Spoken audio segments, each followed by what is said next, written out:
It was a dark and stormy planet. A representative of the United Federation of Planets tries to negotiate for valuable dilithium crystals, but the planet's council is extremely pacifist and worried that their crystals will be used for violence and turn him down. The talk was so rough, Kirk forgot who he was. Captain Kirk leaves disappointed, not knowing his landing party is under the watchful eye of the Star Trek critic, who will take the first point right when he is being transported. Look closely. Kirk's left arm is at his side, but up on the Enterprise, it looks like he is talking into the communicator.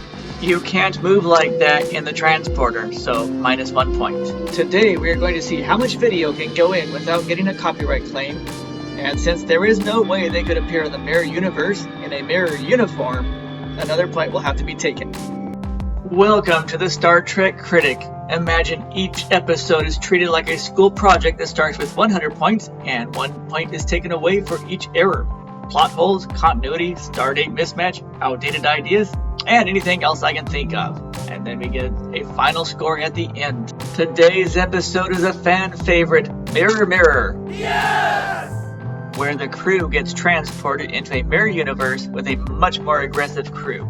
And another point is lost, since a second ago you saw the ISS Enterprise orbiting clockwise, but for the rest of the show, it orbits counterclockwise like our Enterprise. Shout out to all the details in this episode. The sword to the earth, the Nazi-style salute, everyone is armed, and added security, and a lot of more details that we'll see. Spock even bullies Kirk for his milk money.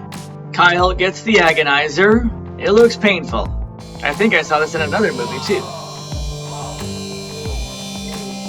Normally I look down on Captain's log since they kind of talk down to the audience, but this plot is a little more complicated, so it's okay here. The Imperial Starship Enterprise crew is ready to destroy the Hulkans. The problem with their approach is that eventually they're going to get a lot of enemies, and I think that happens to them in about 80 years. Kyle noticed something wrong with the transporter, and Kirk uses that as an escape route to sickbay. Shout out to William Shatner, Walter Koenig, and Leonard Nimoy. All three are Jewish, so to do the Nazi salute must have been really annoying. After all, this is filmed only 20 years after World War II. In this universe, McCoy has a still in his office. They quickly realize the ion storm affected the transporter and sent them to the mirror universe instead. So I will have to take a point. They should have known not to use a transporter and sent a shuttle instead to pick them up. Of course, then we'd have no show, but that's how it should have been done. The first thing they think about is the well-being of the Hulkans. Look closely, they are setting their communicators to private messages and encrypting the messages, something they really don't mention enough on the show. But shout out to the writers for predicting future technology. Uhura is really thrown to the lions in this show. Is this the only time we see Sulu's scanner moving? Sulu is in a red shirt. He's been in blue, yellow, and now red. She even has different earrings in this universe. Shout out to Lieutenant Uhura for standing up to Sulu, setting a good role model for girls watching the show. Of course, in this universe, she probably would have shot him by now. As you can see here, she's the only woman on the bridge. Usually there are 2 or 3 more. Uhura gives him the bad news. Scotty reports he couldn't short out the weapons, and Kirk is like, I'm screwed now. Kirk gives the Hulkans a second chance, which unfortunately is also against the Empire's policies, and alerts Spock and Sulu. He gives them 12 hours to contemplate their impending doom, and everyone on the bridge is like, what? The suspense is terrible. Who's gonna go this time? I hope it'll last. Kirk argues with Spock in front of everyone, leaves her on the bridge by herself to suffer again, while he goes and gets the shit beat out of him by Chekhov's henchmen. Obviously, Helm Control runs the ship in more ways than one. There goes one. There goes another. The three talk about what it's like to be on the mirror ship, but if the ship actually ran like this, they would all be dead. Here is an odd bit. Kirk asks the computer if it is possible to beam to a parallel universe during an ice storm, and the computer says yes, which means the computer believes in parallel universes. Kirk's like, I don't even think Spock believes in them. The computer even tells Kirk how to do it, which saved them a massive time, but it is impossible for a computer to come up with that on its own, so -1 point. We learn that the Kirk here is a killer and all-out scoundrel. The only problem with their plan is that the power surge will show up on Sulu's security board. but Kirk will have Uhura distracted. So, what is going on aboard the Enterprise in our universe? It looks like they were unable to hide who they really were. Thankfully, Spock's logic figured out something was up instantly. The Spock in the Mirror universe is pleased Kirk is alive. Of course, he will soon have orders to kill Kirk himself. And now we get to see Chekhov's cavities while he practices screaming. In this scene, Spock reminds Kirk that he prefers his scientific duties and enjoys the pillaging and plundering they have done. But he can be an enemy if it comes down to it. Kirk should have really told Spock what was going on right now. If the computer can believe in parallel universes and create a program on how to transport between them, Mirror Spock would believe in it too. But Kirk didn't tell him, which will cause more conflict later, so -1 point. This is the dumbest way to stand guard. The next point is lost here because you can see an arm opening the door.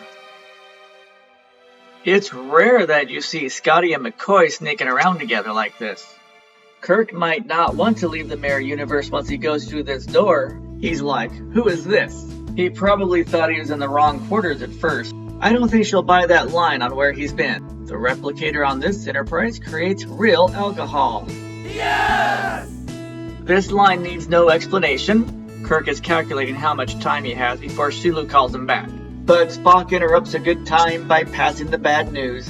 But it proves that you could trust Spock with telling him the truth. They drink a toast to Spock for being nice enough to warn Kirk.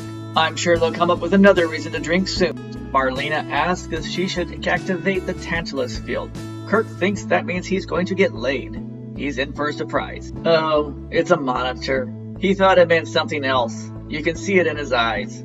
This is how Kirk became captain of the Enterprise. The Tantalus field is one of the spoils he plundered at one time. This is why you're supposed to cover the camera on your computer. It could kill you.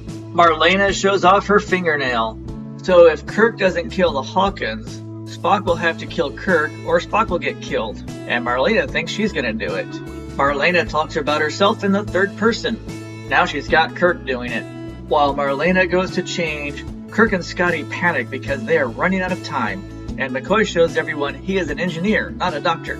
They are running out of time quick. Spock and Sulu both realize something is going on in engineering. And it turns out Sulu is out to get Spock. Chekhov is out to get Kirk. Kirk got Marlena.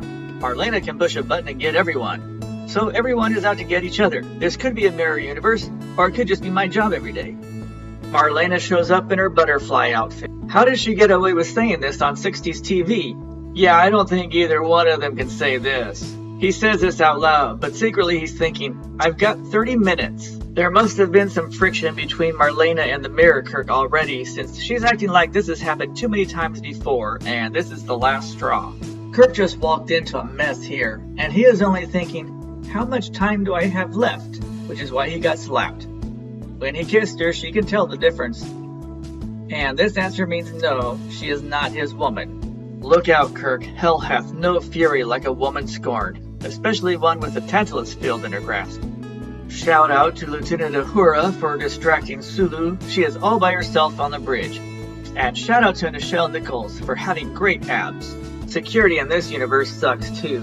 They just like to watch the crew fight. That explains why everyone needs a personal guard here. Kirk really should have told Spock the truth. But he knew the show would be much shorter if he did. And then we wouldn't have this second fight scene either. And the next point is lost due to obvious stunt doubles in the fight. Of course, Dr. McCoy wants to save Spock. They're cutting it really close here.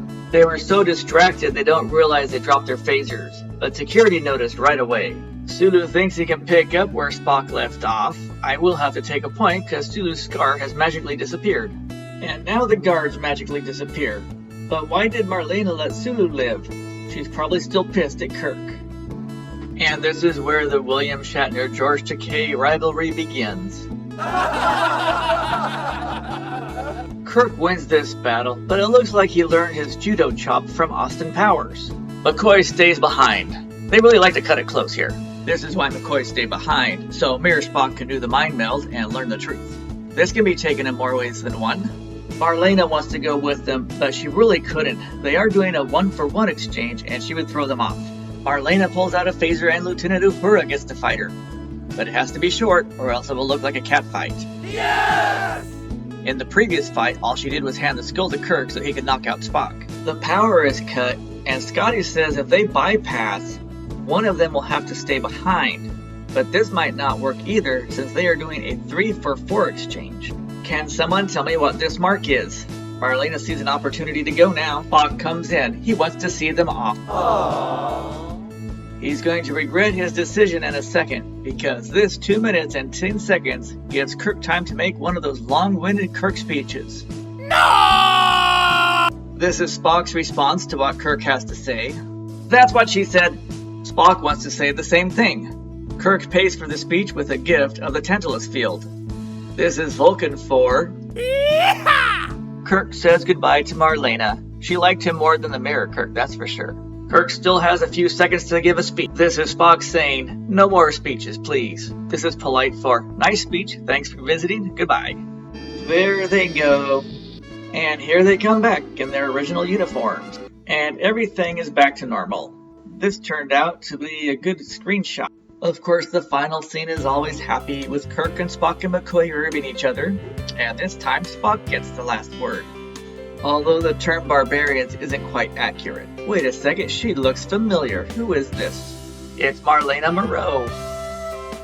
Kirk is actually thinking, rats, if the other Marlena came with us, I would have 2 of them. And as the USS Enterprise flies off into the sunset, Kirk makes his move. Meanwhile, back in the Mirror Universe, Spock is out cold. So is Sulu. His henchmen are dead. Mirror Kirk is in the brig, and this Kirk is just trying to get home, which means the bridge is under the control of this guy, who took the opportunity to destroy the Hawkins, take the dilithium, and all the credit for the mission, making him the new captain. Which means Marlena is now the captain's woman to this guy. And he learned all his tricks from this guy, who learned all his tricks from this woman, and eventually they'll all be put to shame by this woman. Next week in the Star Trek Mirror Universe. This is Captain Pavel Chekhov speaking. I instruct you to surrender at once. You are under attack by superior Federation forces. Do you realize what you've done? It wasn't bloodshed I wanted. What?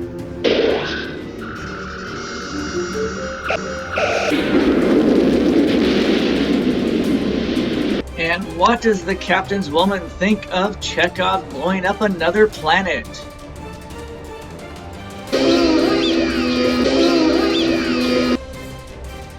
So, who lived in the Mirror Universe? We'll see John Winston a few more times, including Star Trek II. Pete Kellett will come back as a Morg and a Klingon. Paul Prokop guarded the phaser banks. We will see Garth Pillsbury one more time in the Cloudminders. Vic Perrin has 150 screen credits, most of which are voices, including the voice of the Metrons, Nomad, and the Keeper. You will see him here in Buck Rogers, and he was the original narrator here. And Barbara Luna grew up on Broadway. If she wasn't on the stage, she was on the screen with 100 acting credits. You'll even see her again in the same episode of Buck Rogers as Vic Perrin. Mirror, Mirror, a not-to-be-missed episode, gets a final grade of 91%. Yes! Parallel universes are all over Star Trek, but you'll see this one specifically again several times in Deep Space Nine, a 2-parter crossover in Star Trek Enterprise, and a few episodes of Discovery, since it was the only way they could get viewers. But look out, Marlena's gonna change costumes one more time. Lieutenant Benjamin Sisko, sir. All right, Lieutenant, carry on. God only knows what they're thinking this time. Thanks for watching. Now comes the time to click that like button, the share button, the subscribe button. Check out my other videos and playlists, and I'll see you again real soon.